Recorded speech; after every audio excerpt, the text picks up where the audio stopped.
Colin mentioned this, and it's quite special. As Steve's funeral took place in Canterbury, in Taonga Bay on the east coast, a man christened Wayne, but called Pewee by almost everyone, was remembering a childhood friendship. Wayne/Pewee met Steve Askin through a TV ad that Colin mentioned in 1990. It was sesquicentenary year, the 150th anniversary of the Treaty of Waitangi, and the government did some TV commercials to promote the treaty to New Zealanders not persuaded of its significance back then. They wanted two boys to play together on camera, one Māori, one Pākehā, while Dame Te Atairangi Kahu voiced a script over the top. And they went to the East Coast to find them. In 2009, Joanna Wayne did a lovely story on this for North and South about the two young boys who'd been in that ad. Although they didn't meet again then, it was the first they'd heard of each other for years. And then silence again until that crash last week. I spoke to Wayne, or should that be Pewee, this morning. Kia ora. Kia ora, Wayne. John Campbell, how are you? Oh, morning. Good morning. Well, thank you. Morning, and nice to talk to you. No one calls him Wayne except journalists. People on the coast don't even know it's his name. Everyone is wondering who the hell is this Wayne Tuapara from Taonga. That's you, bro. Yeah, and sometimes I just stay quiet. I just say it's a cousin or my brother. Normally I say it's my big brother, and he doesn't like that. You know, oh, but you're Pewee, eh? Yes, I'm Pewee. I don't know who that Wayne fella is. Oh, I'll have to search his name up. Pewee, who 27 years ago was sitting in his classroom when the admin arrived. I remember them coming to the school, to the Taonga Bay area school. I was sitting in class. I remember looking out a window and I seen, I think it was like a handful of them walking past all the classes. I remember, I think it was Lee Tamahori, he was going into certain classes and they were picking kids out of each class.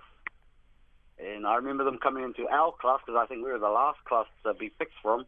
And I think they picked, I think there was 5 of us, I think, out of my class. And yeah, and then they just took us down to the local beach and we all got to meet Stephen and basically we clicked straight away. Pewee, Wayne came from Taonga Bay, and Steve was up at Makalika, just close to Ruatoria. Steve Askin, whose dad Paul reckons he was a certainty for the job because he was the only blonde boy in town. There's loads of Māori boys on the coast, but not too many little blondies.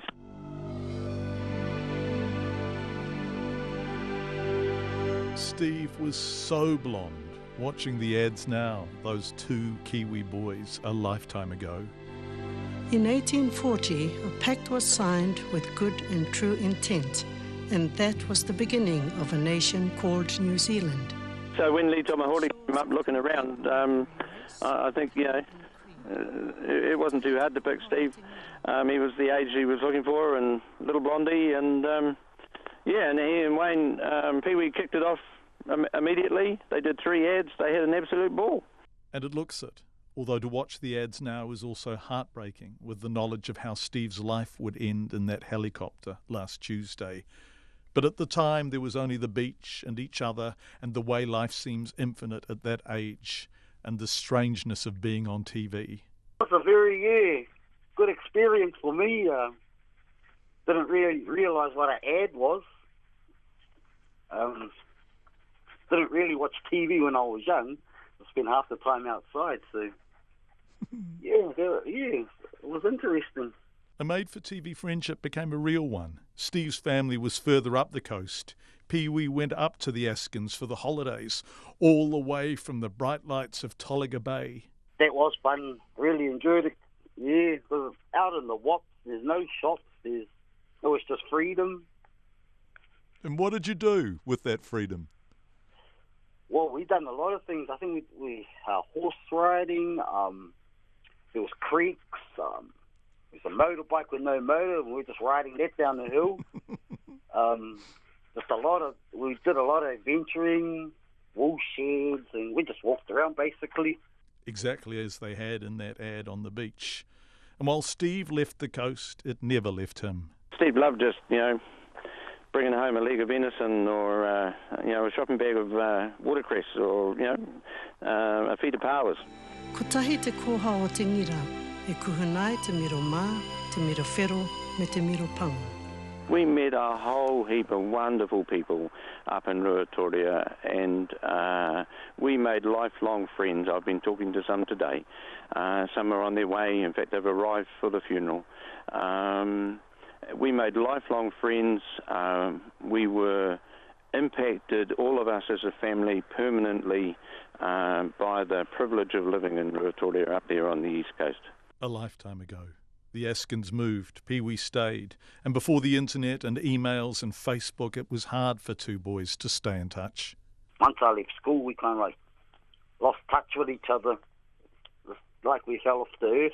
And then, when Pewee got home from work last Wednesday, his wife told him the news. Yeah, I feel so sorry. I wish I was there. Pewee has found himself lying in bed at night, remembering Steve. So basically, I got up must have been about 1 o'clock and read the paper again, and then realised it was him. And what did you feel? Gutted. Gutted because I haven't seen him in years, and when we did the interview with North and South, I would have loved to have met up with him, and met his family, and hoping he could have met my family. Pewee has 4 kids now, on either side of the age he and Steve were when they made the ads. Coast kids, like he and Steve were when Le Tamahori found them. I believe it is time for our founding document to be set free. They are beautiful, the boys, on that East Coast beach. Life and its turns. Steve would leave and join the army and serve in Afghanistan and fly his helicopters. And Pewee would stay in Taonga Bay. He works in Gisborne now, but commutes a 100k return trip each day. I just can't wait to get home when I start work. I just can't wait to get home to my family. The blessings we take for granted until life reminds us of their value.